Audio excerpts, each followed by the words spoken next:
Synthèse d'un liquide. Alors, on va pas répondre à toutes les questions de l'acétate d'isoamyle. L'acétate d'isoamyle, c'est l'arôme de banane. Donc, on va répondre à différentes questions. Donc, la 6, pour ceux qui n'étaient pas là lors du dernier cours. Quel est le rôle de la pierre ponce dans le protocole expérimental, que je ne relis pas, vous le lirez. En tout cas, je vous préconise. Quel est le rôle de la pierre ponce? C'est de réguler l'ébullition, c'est d'avoir une ébullition régulière dans tout le mélange. Donc le rôle de la pierre ponce, c'est de réguler l'ébullition. Ça, c'est des choses importantes. Donc le chauffage à reflux, on l'a dit. Facteur cinétique, on chauffe, donc on accélère la réaction. Chauffer à reflux, sans perte de matière et à volume constant.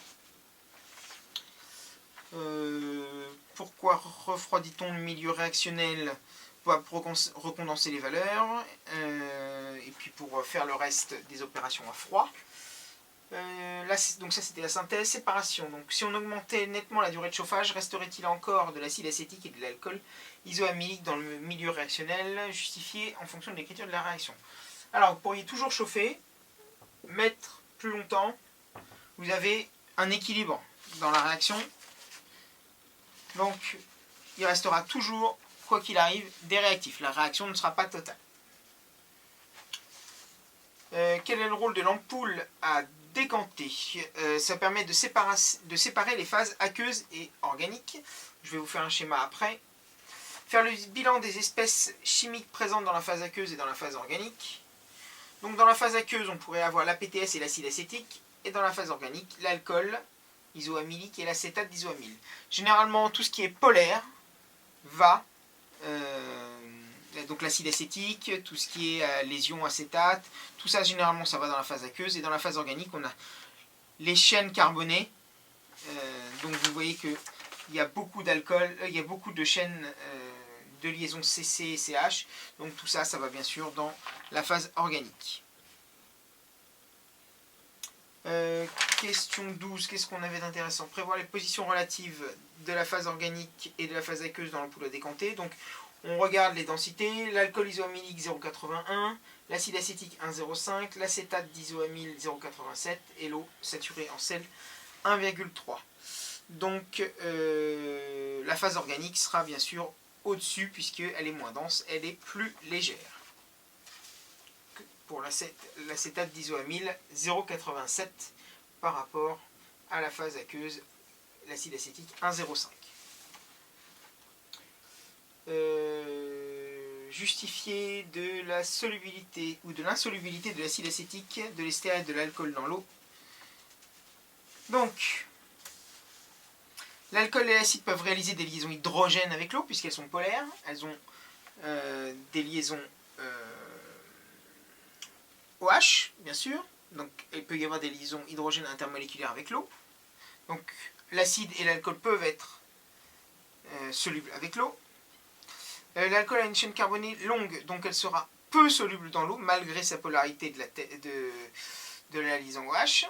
Donc là, elle ira plus dans la phase organique, malgré tout. L'acide, lui, il a une chaîne carbonée très courte, donc il ira en phase aqueuse. L'ester, lui, effectue beaucoup de liaisons hydrogènes, beaucoup moins de liaisons hydrogènes que l'alcool et l'acide, parce qu'il n'y a pas de liaison OH, il n'y a que des sites donneurs d'électrons avec les doublets non liants de l'oxygène. Donc il en fait beaucoup moins, et il sera donc très peu soluble dans l'eau. Voilà. 14. En exploitant le tableau des données, justifie le rôle joué par le chlorure de sodium. Alors, on vous dit que certains produits sont très solubles dans l'eau, enfin sont peu solubles dans l'eau, solubles ou très solubles. Généralement, un produit qui est peu soluble dans l'eau l'est encore moins dans une phase, dans de l'eau saturée en sel. Donc, lorsqu'on veut, dans une ampoule à décanter, là vous avez une ampoule à décanter,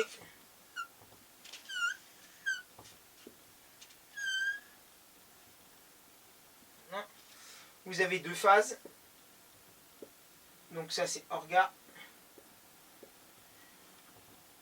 aqueuse. Si on a quelques molécules de notre produit organique qui restent quand même coincées dans la phase aqueuse, ce qui est possible, Donc il est peu soluble. Peu, ça veut pas dire pas soluble. Donc peu, il peut en rester. Donc pour les récupérer, on va saturer ici. On va, par le haut, rajouter du chlorure de sodium, donc du sel. On va agiter. Le sel va se dissoudre dans la phase aqueuse, Na+, plus Cl-, pas dans la phase organique. Et donc, le peu de molécules va être encore moins soluble et donc vont remonter dans la phase organique vers le haut. Et ça, c'est ce qu'on appelle la phase de relargage.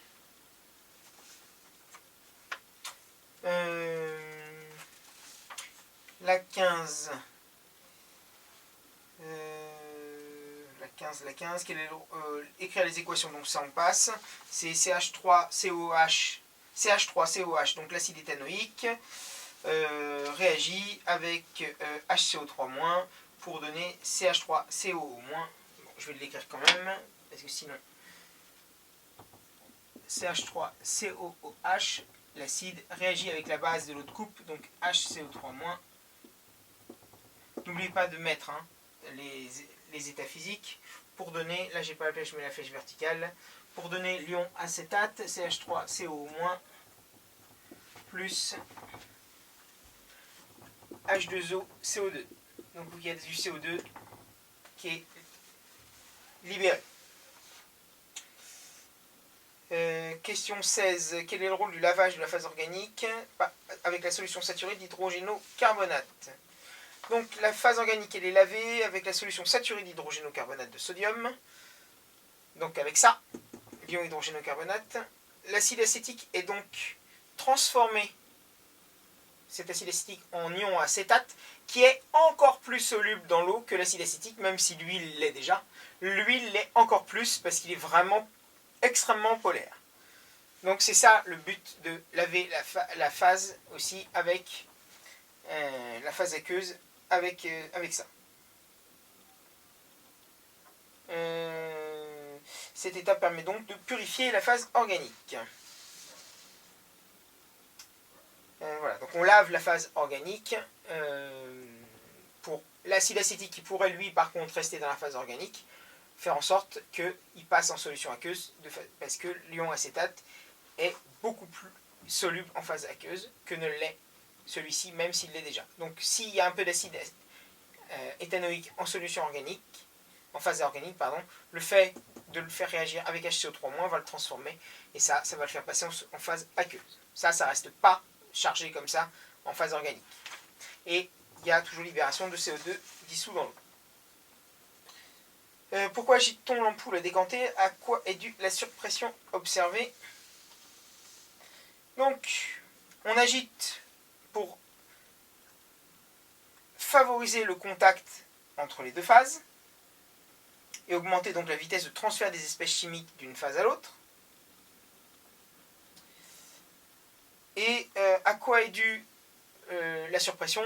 Bien sûr, au CO2 qui apparaît. Donc on est obligé d'ouvrir, quand on agite, on est obligé d'ouvrir un petit peu, à l'inverse, quand vous la mettez comme ça, vous ouvrez et vous allez dégager le CO2 pour éviter la surpression. Question 17. Non, ça on vient de le faire. Donc la séparation, c'est fini. La purification, le montage à distillation ci-après est incomplet. Reproduire le schéma et agender le complément. Donc c'est juste que ici, il vous manque. Là vous avez la colonne de synthèse. Alors sur le schéma de distillation, donc là c'est ce qu'on appelle une colonne de Vigreux. Voilà. Donc c'est une distillation. Je vous laisse retourner à vos cours de collège et vous avez cette fois-ci un réfrigérant ici. Hop. Et il vous manque ici un col pour récupérer dans un bécher. Voilà. Ça, ici vous avez le ballon qui va chauffer. Voilà, le chauffe-ballon. Tac. Et ici vous avez bien sûr le thermomètre. Donc ça c'est ce qu'on appelle un montage de distillation fractionnée. Donc ça permet de séparer une distillation fractionnée, de séparer les produits en fonction de leur température d'ébullition. Voilà, et on va pouvoir à chaque étage donc avoir des produits en fonction de leur température d'ébullition. Quel rôle joue cette distillation? Expliquez brièvement le principe de la technique, ainsi que la température à partir de laquelle on recueille le distillat. Alors, la distillation est une méthode donc, de purification fondée sur la différence de température d'ébullition, ça je viens de dire, et les traces d'acide acétique seront les premières à passer, donc la température à partir de laquelle on recueille le distillat est de 118 degrés. Donc, pourquoi? La température la plus basse de tous les produits ou réactifs, vous avez 128, 118, 142, donc les premières vapeurs vont grimper à partir de 118 degrés, donc il faut au moins chauffer à 118 degrés. Calcul de la rendement de synthèse, bon pareil, il suffit de calculer le nombre de moles que vous avez introduit. Alors je voudrais vous parler de l'extraction par solvant. Vous avez votre ampoule à décanter, vous avez votre phase aqueuse, et ce qu'on veut c'est extraire notre produit de la phase aqueuse. Donc deux conditions pour choisir le solvant d'extraction. Le solvant d'extraction doit être non miscible avec ce solvant-là, donc c'est généralement de l'eau, mais ce n'est pas une obligation. Il doit être donc non miscible. Et les espèces à extraire doivent avoir une solubilité plus grande dans le solvant d'extraction que dans celui-ci. Donc on va les mélanger et on va agiter pour favoriser la phase de contact des produits. Et vous allez avoir une deuxième phase au-dessus, généralement donc la phase organique. Et les molécules vont migrer dans le solvant où elles sont le plus solubles, donc vers le haut. Et donc on va pouvoir extraire des molécules d'un solvant pour un autre solvant où ce produit est beaucoup plus soluble. Donc ça, c'est ce qu'on appelle le solvant d'extraction. Donc ça aussi, vous pourriez en avoir besoin dans une synthèse. Voilà, je pense que nous avons fait le tour, mais il faut en faire et encore en faire.